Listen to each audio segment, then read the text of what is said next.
તો સુરતમાં ઇબોલા વાયરસને લઈને આરોગ્ય તંત્ર એલર્ટ મોડ પર આવ્યું છે। દક્ષિણ આફ્રિકાના કોંગો, યુગાન્ડા અને સાઉથ સુદાનમાં ઇબોલાના કેસો સામે આવતા સુરત સિવિલ હોસ્પિટલમાં 10 બેડનો વિશેષ આઇસોલેશન વોર્ડ તૈયાર કરવામાં આવ્યો છે।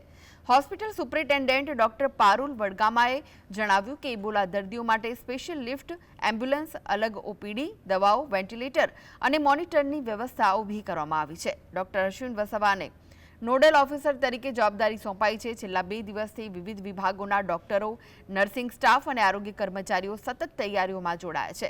કોઈપણ ઇમરજન્સી સ્થિતિને પહોંચી વળવા તંત્ર સંપૂર્ણ સજ્જ બન્યું છે। બેડનો ઇબોલા પેશન્ટ્સ માટેનો સ્પેશિયલ વોર્ડ, આઇસોલેશન વોર્ડ ચાલુ કર્યો છે। એમાં 10 અલગ અલગ રૂમ્સ, એની સાથે સ્પેશિયલ આઇસોલેશનની વ્યવસ્થા, વેન્ટિલેટર્સ, મોનિટર્સની વ્યવસ્થા, એની સાથે સાથે સ્પેશિયલ ઇબોલા પેશન્ટ માટેની અલગ લિફ્ટ, અલગ એમ્બ્યુલન્સ, અલગ ઓપીડી, એનું એન્ટ્રી અલગ, એની એક્ઝિટ અલગ, એની સાથે સાથે એમને સ્પેશિયલ જે દવાઓ જોઈતી હોય એની વ્યવસ્થા કરાઈ છે। ઇબોલા વાયરસને લઈને સરકાર એલર્ટ મોડ પર જોવા મળી રહી છે, ત્યારે સુરત સિવિલ હોસ્પિટલની અંદર તમામ પ્રકારની તૈયારી જે છે તે કરી દેવામાં આવી છે।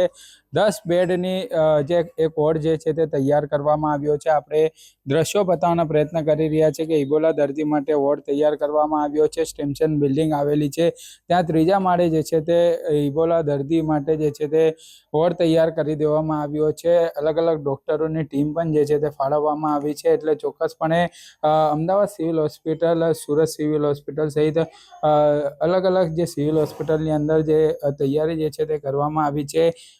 આફ્રિકન દેશોમાં ઇબોલાના કેસોના પગલે ગુજરાત સરકાર એલર્ટ મોડ પર જોવા મળી રહી છે। ગુજરાત કે ભારતમાં હાલની સ્થિતિએ ઇબોલા વાયરલ એક પણ કેસ નથી આવ્યા। નાગરિકોએ સહેજ પણ ગભરાવાની જરૂર નથી એવું આરોગ્ય મંત્રી દ્વારા પણ અપીલ કરવામાં આવી છે। કેન્દ્ર સરકારની એસઓપી અને માર્ગદર્શિકાનું રાજ્યમાં ચુસ્ત પાલન થાય તે માટેના પણ સંકેત જોવા મળી રહ્યા છે, અને જે રીતના બેડની તૈયારી જે છે તે કરવામાં આવી છે, અલગ અલગ જે મશીનો જે છે તે ઉપલબ્ધ કરી દેવામાં આવ્યા છે।